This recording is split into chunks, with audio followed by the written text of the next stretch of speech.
وصلى الله تعالى وسلم وبارك عليه وعلى كل من هو صلاة وسلاما بدوام في الحي القيوم. وأشهد أن لا إله إلا الله وحده لا شريك له وأشهد أن سيدنا ومولانا محمدا عبده ورسوله. أما بعد، فأعوذ بالله من الشيطان الرجيم. بسم الله الرحمن الرحيم.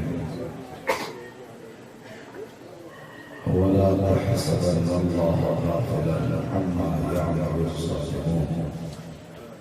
آمنت بالله صدق الله العظيم وصدق رسوله النبي الكريم ونحن على ذلك من الشاهدين والشاكرين والحمد لله رب العالمين.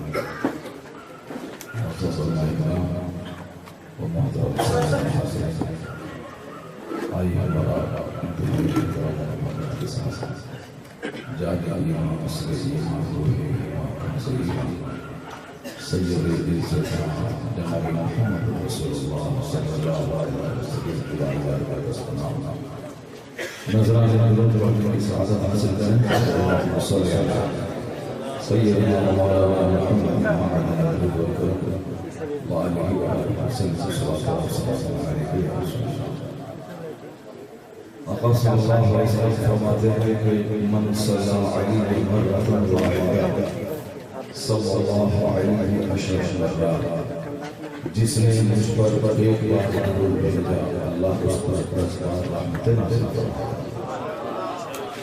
اور حضور فرماتے ہیں کہ اسمع الصلاۃ علی محبتی واعرف، جو محبت سچ پر ضرور بھیجتا ہے میں اس کو سنتا بھی ہوں اور بھیجنے والے کو پہچانتا ہوں. اس لیے اسے رسمی طور پر نہیں بلکہ انتہائی محبت کے ساتھ ثواب پانے کی غرض سے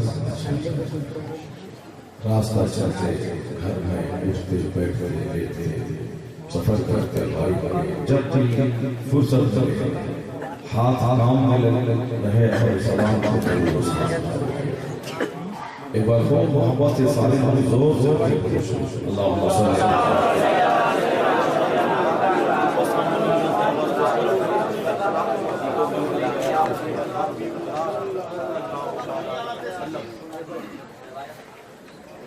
قرآن شریف کے بعد ہاں اور آواز کم کر دو ٹھیک سے.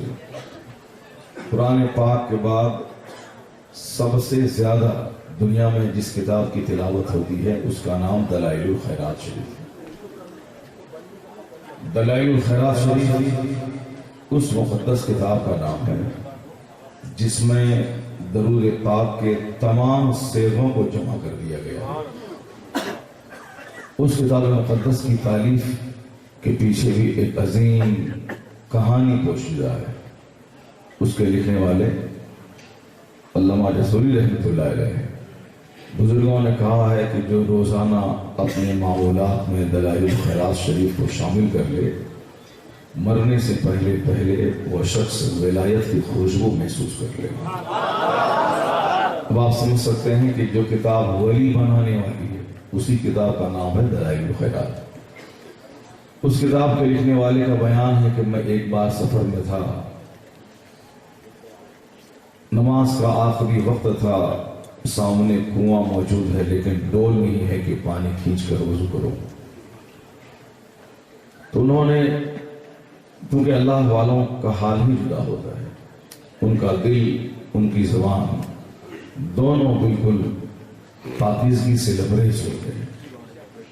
جو زبان سے کہتے ہیں وہی دل میں ہوتا ہے، جو دل میں ہوتا ہے وہی زبان میں ہوتا ہے. وہاں لچاگری نہیں ہوتی کہ زبان پہ کچھ ہے دل میں کچھ ہے، آگے کچھ ہے پیچھے کچھ ہے. چونکہ وہ جانتے ہیں کہ حضور نے کہا ہے کہ ان اللہ لا ينظر الى صورکم ولكن ينظر الى قلوبکم واعمالکم. اللہ کے رسول فرماتے ہیں کہ اللہ تمہاری صورتوں کو نہیں دیکھتا ہے کہ تم کتنے خوبصورت ہو، بلکہ اللہ تمہارے دلوں، تمہارے ارادوں اور تمہاری نیتوں کو دیکھتا ہے. اس لیے ہمارا کپڑا بھلے ہی گندا ہو لیکن دل گندا نہیں ہونا چاہیے. لیکن آج 50,000 کا کپڑا پہننے کے بعد آدمی کا دل کینہ، خدورت، مکر اور فریب سے بھرا ہوتا ہے۔ دوسروں سے جذبہ انتقام اور دوسروں کو ڈاؤن فال کرنے، گرانے کی سازش، یعنی یہ سینہ نہیں بلکہ وہ ٹوائلٹ ہو جاتا ہے۔ اس طرح اس کپڑے کا کیا مقام رہ جاتا ہے کہ آدمی کا کپڑا تر و تازہ ہو اور دل گندا ہو۔ حضور کہتے ہیں کہ ان اللہ لا ينظر الى صورکم ولكن ينظر الى قلوبکم واعمالکم۔ Allah does not see your face, but Allah sees your hearts, Allah sees your intention, Allah sees your deeds, Allah sees your action۔ اللہ تمہاری صورتوں کو نہیں دیکھتا ہے، وہ تمہارے اعمال، تمہارے کام، تمہاری نیتوں اور تمہارے دلوں کو دیکھتا ہے۔ اب اللہ کے ولی بے چین ہو گئے، میں نماز کیسے پڑھوں، سامنے کنواں ہے، پانی کیسے نکالو۔ اللہ کے ولی اپنے بیٹے کی موت سے بھی اتنا غمگین نہیں ہوتے جتنا کہ ایک وقت کی نماز چھوڑ کے غمگین ہوتے ہیں۔ ایک بزرگ فرماتے ہیں کہ عراق کی ساری بادشاہت اگر کوئی مجھے دے دے اور یہ مجھے کہے کہ 2 رکعت نماز فجر جو تم پڑھتا ہے، یہ نماز تمہارے نزدیک زیادہ اہم ہے یا پورے عراق کی حکمرانی؟ وہ کہتے ہیں کہ فجر کی 2 رکعت نماز عراق کی سلطنت سے بہتر ہے۔ یہ ان لوگوں کی بات ہے جن کی سوچ بہت بلند ہے، جن کی تھنکنگ بہت ہائی ہے۔ چھوٹے قسم کے لوگوں کے لیے مکان، دکان، گاڑی، چھکڑا، اونٹ، گھوڑا، برتن، کاسا، تانبا، سونا، چاندی، چپل، جوتا، چشمہ، یہ بہت بڑی چیز ہے۔ بہت بڑے ہوتے ہیں، ان کے نزدیک سارا پہاڑ دنیا کا گولڈ بن جائے پھر بھی ان کے نزدیک مٹی اور سونے میں کوئی فرق نہیں ہوتا ہے۔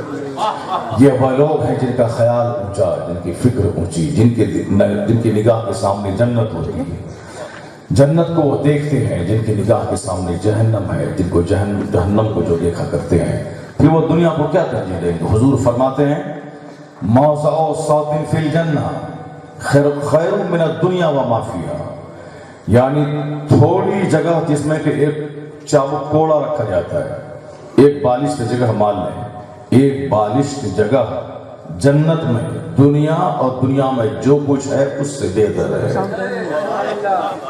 دنیا ہندوستان سلی گوڑی دنیا نہیں ہے، ہندوستان ایک ملک کا نام ہے۔ دنیا میں ہندوستان ہی ایک ملک نہیں ہے، ایشیا ایک بر اعظم کا نام ہے جس میں درجنوں ملک ہیں۔ اس طرح 5 مہادویپ ہے دنیا میں، ان 5 مہادویپ میں 200 سے زیادہ ممالک ہیں، جس میں آبادی کے اعتبار سے سب سے بڑا ملک چائنا اور دولت کے اعتبار سے، ٹیکنالوجی کے اعتبار سے سب سے بڑا ملک ہے امریکہ۔ اور پوری دنیا میں یہ سارے ممالک ہیں، امریکہ سے لے کر انڈونیشیا تک، چائنا، جاپان سے لے کر کے یمن، جارڈن تک، ساری دنیا، سارے ممالک دنیا میں ہیں۔ حضور کیا کہتے ہیں؟ موضع صوت فی الجنہ خیر من الدنیا وما فیہا، جنت میں تھوڑی سی جگہ، ایک بالش کی جگہ، دنیا اور دنیا میں جو کچھ ہے، دنیا میں جو کچھ ہے یعنی پیٹرول، ڈیزل، ابرق، کوئلہ، سونا، چاندی، ہیرے، جواہرات، مونگا، موتی، ساری چیزوں، دنیا اور دنیا میں جو کچھ ہے، سرکار کہتے ہیں ان سب سے بہتر جنت کی ایک بالش کی جگہ ہے۔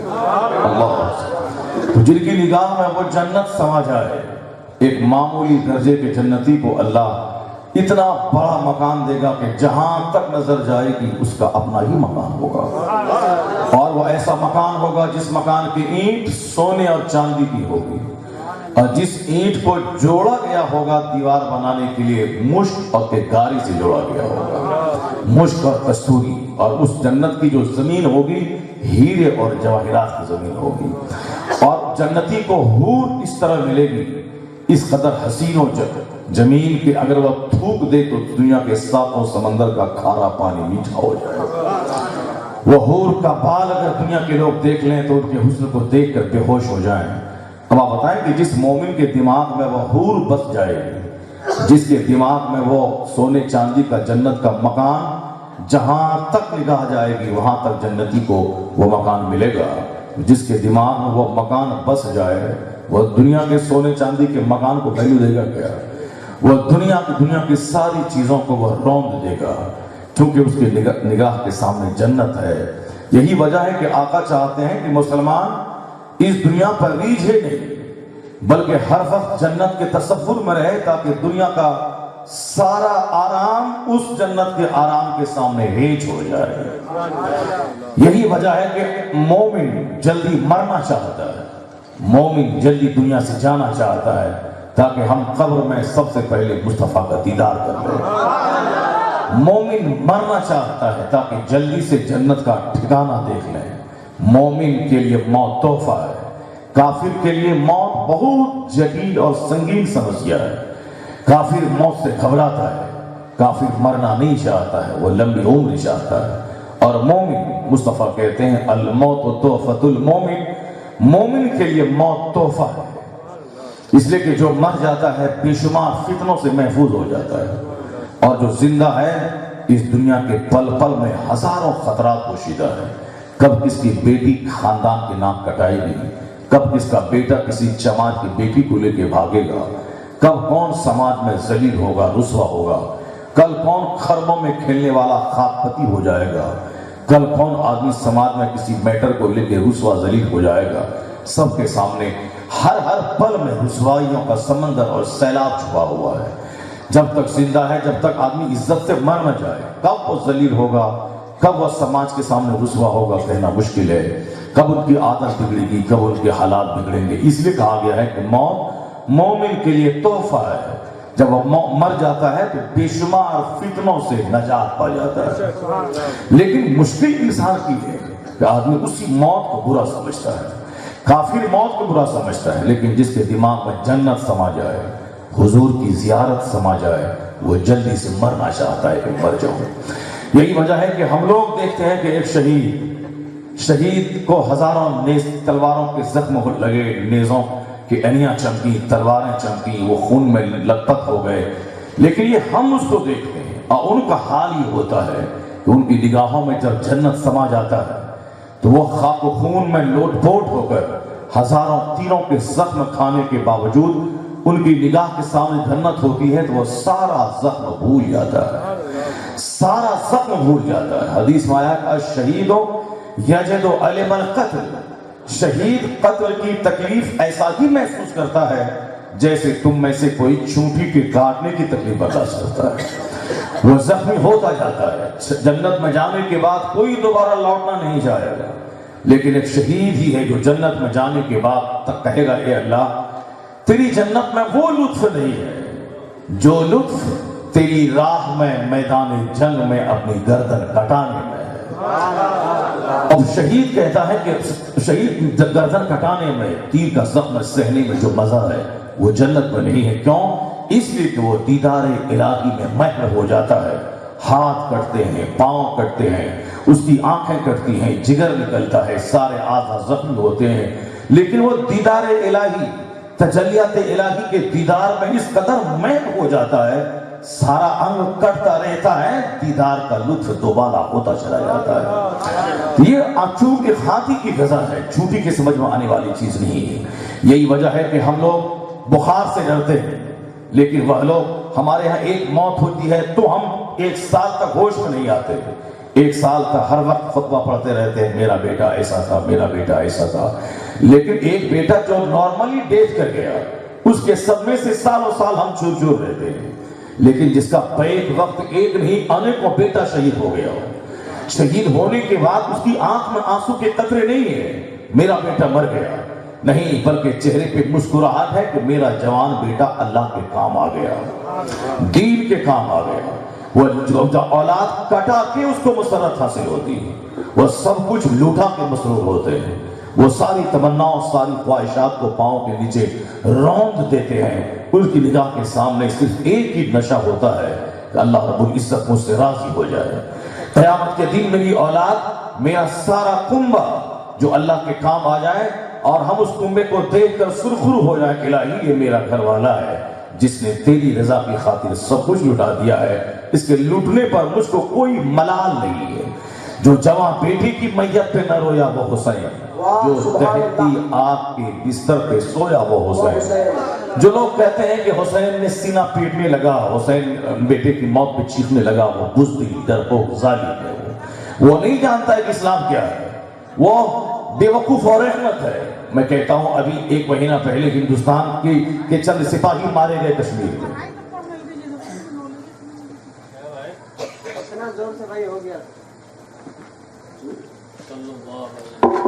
صلی اللہ علیہ نبی وآلہ صلی اللہ علیہ وسلم، صلاۃ و سلام علیک یا رسول اللہ صلی اللہ علیہ وسلم۔ سبحان اللہ سبحان اللہ۔ جو لوگ ادھر بیٹھے ہوئے ہیں وہ سامنے کی چند کرسیاں خالی ہیں، اگر وہ سامنے آ جائیں تو بہتر ہے۔ ادھر چونکہ ادھر پیچھے رہیں گے تو شیطان وسوسہ ڈالتا رہے گا، کچھ نہ کچھ بات کرتے رہیں گے، آپ بات کریں گے، آپ کی آواز یہاں تک اسٹیج پر آئے گی تو بولنے والے کو اس سے ڈسٹرب ہوگا۔ سامنے آ جائیں تاکہ آپ جو یہاں بھی 10 کرسی لگ سکتی ہے، اس جگہ بھی اور اس جگہ بھی، تو جب سامنے کرسیاں لگ سکتی ہیں تو پیچھے بیٹھنے کا کیا مطلب ہے؟ آپ لوگ ادھر آ جائیں، سامنے آ جائیں سب، چھپ کے نہیں رہیں، سامنے آپ کو ہم دیکھیں، آپ ہم کو دیکھیں، میں کیا کہہ رہا ہوں، آپ مجھ سے کیا کہہ رہے ہیں، ذرا غور سے سنیے گا جو میں کہنے جا رہا ہوں۔ درود پاک پڑھی محبت سے سارے لوگ زور سے پڑھی درود پاک۔ اللہم صلی علی سیدنا و مولانا محمد معدن الجود والکرم وآلہ وبارک وسلم، صلاۃ و سلام علیک یا رسول اللہ صلی اللہ علیہ وسلم۔ میری بات سمجھ میں آ رہی نہیں آ رہی آپ کو؟ سمجھ رہی آپ؟ ہاں سنی رہیے، ابھی 1 گھنٹہ کے بعد تقریر سنائیں گے، ابھی صرف 1 گھنٹہ تک دماغ سازی کر رہے ہیں آپ کی، تاکہ آپ سمجھ جائیں کہ ہاں اسلام کیا ہے، قربانی کا مطلب کیا ہے، جلسہ جلوس کا مقصد کیا ہوتا ہے۔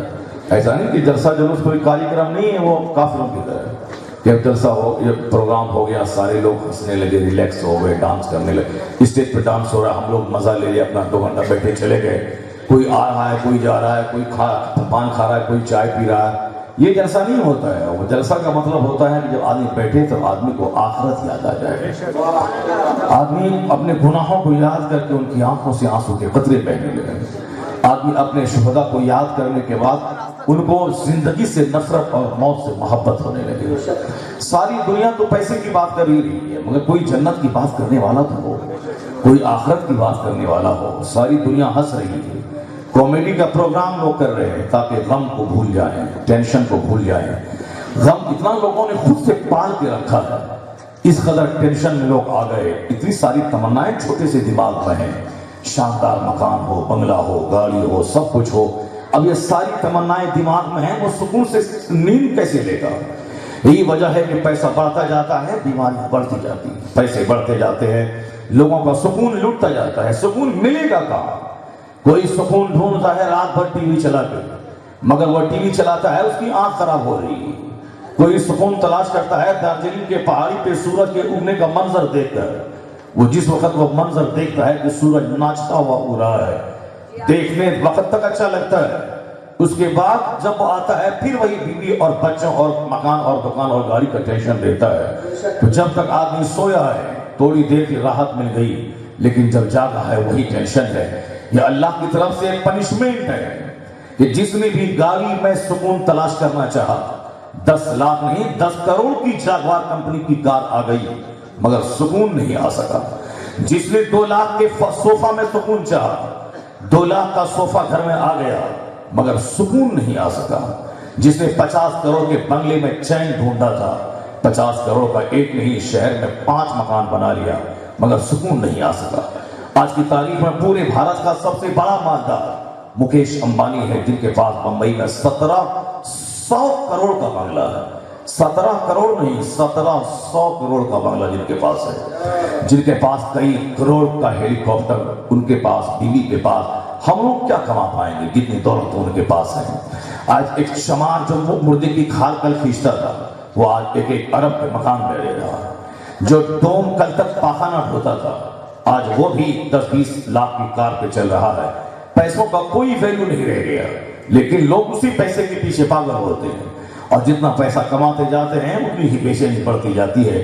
تو سکون ملے گا کہاں؟ منالی میں، اوٹی میں، ڈل جھیل کے پاس، گلمرگ میں، پیرس میں، سنگاپور میں، ملیشیا میں، امریکہ یورپ کے لوگ 10 مہینے کام کرتے ہیں، 2 مہینے ٹور کرتے ہیں۔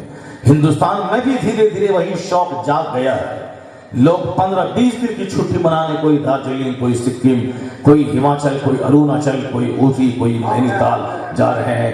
لیکن ہو کیا رہا ہے؟ کیا یہ سیر و تفریح یا ٹور، یہ صاحب گھر سامان سے بھرے ہوئے گھر یہ قیمتی کاریں سکون دینے میں یہ ساری چیزیں اسفل ہیں. اللہ کار تو دے دیا مگر سکون لے لیا. کیوں؟ اس لیے کہ تاکہ تم جان جاؤ کہ تم نے جو سکون کا فارمولا چنا ہے, تم نے جو سکون کی راہ تلاش کیا ہے, سکون اس راہوں میں نہیں ہے, بلکہ اللہ رب العزت کہتا ہے الا بذکر اللہ تطمئن القلوب. جان لو کہ سارا سکون اللہ نے اپنے ذکر میں رکھا ہے. سکون کا تعلق نہ بنگلہ, نہ گاڑی, نہ گھوڑا, نہ ہاتھی سے ہے. سکون کا سچا تعلق دل سے ہے, اور دل کو قرار اس وقت تک نہیں ملتا ہے جب تک کہ اس دل کو روحانی غذا نہ مل جائے. دل کی روحانی غذا ہے کیا؟ دل کی روحانی غذا ہے خدا کی یاد, خدا کا ذکر. آدمی خدا کے ذکر سے ہٹ کر 500 کروڑ کا بنگلہ اس کو سکون نہیں دے پائے گا. یہی وجہ ہے کہ دولتیں بڑھ رہی ہیں, بے چینیاں بڑھ رہی ہیں. بس آنکھ بند کر کے مصطفیٰ کا دیا ہوا فارمولا مسلمان اسے اپنا لے. مکان رہے یا نہ رہے, خدا کی یاد سلامت رہے. اور خدا کی یاد سلامت ہے تو سمجھ جائیں کہ وہ بادشاہوں کے لیے قابل رشک بن جاتا ہے. نعرہ تکبیر, نعرہ رسالت, شان کربلا کانفرنس. اپنی یاد میں سکون رکھا ہے, اپنے ذکر میں سکون رکھا ہے. کافر تو پریشان ہے ہی, کافر تو یہاں بھی پریشان رہے گا, مرنے کے بعد بھی پریشان رہے گا. لیکن بحث مومن سے ہے, جو مومن جنت پہ وشواس کرتا ہے کہ جنت حق ہے, دوزخ حق ہے, اللہ حق ہے, میرے رسول حق ہیں, قرآن کریم حق ہے. جو اس یہ کہنے کے بعد ہی مسلمان ہوتا ہے. اور جو جنت کا انکار کرے, جہنم کا انکار کرے, آخرت کا انکار کرے, وہ کافر. اگر اب تک مومن تھا لیکن یہ کہا کہ کون دیکھا ہے مرنے کے بعد کیا ہوتا ہے, وہاں کچھ ہونے والا نہیں ہے, اگر ایسا کوئی بولا وہ سیدھے کافر ہو جائے گا. اس کی بیوی اس کے نکاح سے نکل جائے گی. اور اب تک جتنی بار اپنی بیوی سے صحبت کرے گا وہ زناکاری ہوگی. جتنے بچے پیدا ہوں گے سب غلط الزنا پیدا ہوں گے. اس لیے کہ آدمی جیسے کافر ہوا نکاح اس کا ٹوٹ جاتا ہے. اب کافر ہونے کے لیے اللہ کا انکار کیا وہ کافر ہو گیا, نماز روزے حج و زکات کا انکار کیا وہ کافر ہو گیا, جنت اور جہنم کا انکار کیا وہ کافر ہو گیا. کوئی بولا کہ ہم نماز پڑھیں گے زکات نہیں دیں گے وہ کافر ہو جائے گا. کوئی کہے کہ ہم زکات تو دیں گے مگر روزہ رکھنا ضروری نہیں وہ کافر ہو جائے گا. تو اب بلائنڈلی آنکھ بند کر کے آدمی وشواس کرے کہ حضور جو کچھ لائے ہیں ہم سب کی تصدیق کر رہے ہیں, وہ شخص مومن ہے. اب کسی بھی ایک بات کا انکار نہ کرے جو دل کی ضروریات میں سے ہو. ایسا نہیں کہ ہم آج کلمہ پڑھ لیے تو قیامت تک مومن ہی رہیں گے. نہیں, ہر وقت ایک خطرہ لگا رہتا ہے. جس طرح ایک چمار کلمہ پڑھ کے مومن ہو سکتا ہے, ایک ڈوم کلمہ پڑھ کے مومن ہو رہا, کوئی دن ایسا نہیں جاتا امریکہ یورپ کا کہ جس دن کوئی کافر کلمہ پڑھ کے مومن نہ ہو جائے. جیسے جیسے وہ قرآن کریم کا انگریزی ترجمہ پڑھتا ہے, جیسے جیسے کوئی مصطفیٰ کی تعلیمات احادیث کا مطالعہ کرتا انگریزی ٹرانسلیشن پڑھتا ہے, وہ سچائی کی جستجو میں حضور کی ایک حدیث پڑھنے کے بعد اس کے دل میں ایک ایسا نور پیدا ہوتا ہے. وہ کہتا ہے کہ جب سچائی سامنے آ گئی, اسلام ہی حق ہے, کیوں دوسرے مذاہب کے پیچھے پاگل رہے. تو ایک کرسچن سچائی کو سمجھ کر کلمہ پڑھ کر مصطفیٰ کا غلام ہو جاتا ہے. یہ مسلمان ایسا سے کمتری کے شکار ہیں کہ ہم صاحب مصیبت میں گر گئے ہیں, سنکٹ کی گھڑی میں ہم گر گئے ہیں, اسلام مصیبت میں مشکل میں آ گئے, اسلام خطرے میں ہے. ایسا نہیں, اسلام کبھی نہ خطرے میں تھا, نہ آج ہے, نہ قیامت تک رہے گا. بلکہ 1400 سال پہلے اسلام کا سورج مکہ سے طلوع ہوا اور آج 1400 سال بیت گئے. اس 1500 سال میں کیا ہوا؟